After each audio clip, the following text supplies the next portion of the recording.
Cerita horor pemudik sebelum minibus terjun ke dasar jurang di Bandung Barat.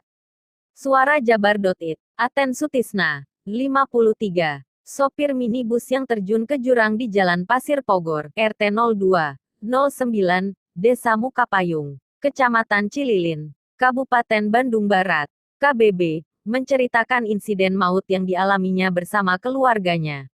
Seperti diketahui, satu keluarga tersebut mengalami kecelakaan tunggal yang menewaskan 3 orang pada Jumat, tanggal 29 April tahun 2022. Padahal, sekitar 2 kilometer lagi sampai ke kampung halamannya di Kampung Pasir Pogor RT 02, 09 Desa Mukapayung, Kecamatan Cililin, Bandung Barat. Aten mengaku sudah terbiasa melintas jalan menuju kampungnya di malam hari, meski kontur jalannya cukup curam dan berbahaya lantaran dipenuhi dengan tanjakan dan turunan serta belokan tajam. Padahal, jalannya hanya bisa memuat satu mobil saja.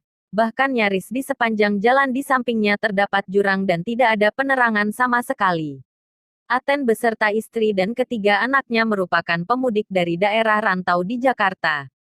Ia bekerja sebagai pegawai negeri sipil PNS di ibu kota tersebut dan memutuskan pulang kampung pada Idul Fitri tahun ini. Selama perjalanan mudik, tak ada hambatan sejak melaju dari Jakarta, terkecuali kepadatan lalu lintas hingga ia sampai ke rumah anaknya di daerah Cililin. Setelah beristirahat sejenak di Cililin, Aten dan keluarganya melanjutkan perjalanan pada malam hari melewati jalan pegunungan. Masuk tanjakan pertama, ada benjolan batu besar. Saya terlalu ke kanan. Mundur lagi, tutur Aten saat ditemui di kediamannya. Setelah itu Aten melanjutkan perjalanannya. Hanya saja sang istri merasa sedikit syok saat di tanjakan pertama. Namun Aten meyakini bisa melahap jalan yang menanjak dan berkelok lantaran sudah terbiasa. Saya bilang kuat kok, jalan terus sampai tikungan tajam. Enak aja, aman-aman aja, ujar Aten. Setelah melahap sejumlah tanjakan, sampailah minibus yang dikendarai Aten di jalan yang konturnya agak mendatar. Hanya saja ketika di lokasi, ia melihat seperti ada gundukan tanah sisa longsor, padahal tidak ada. Aten pun memutuskan untuk mengambil arah kiri yang dilihatnya seperti rumput berwarna hitam. Saya enggak ngantuk, sangat sadar sekali. Tapi saya lihat sebelah kanan kok seperti bekas tanah longsor. Padahal ternyata enggak, lalu saya menghindari agak ke kiri pelan, kata Aten. Setelah itu, Aten membanting setir kendaraan ke sebelah kanan dan langsung menginjak gas.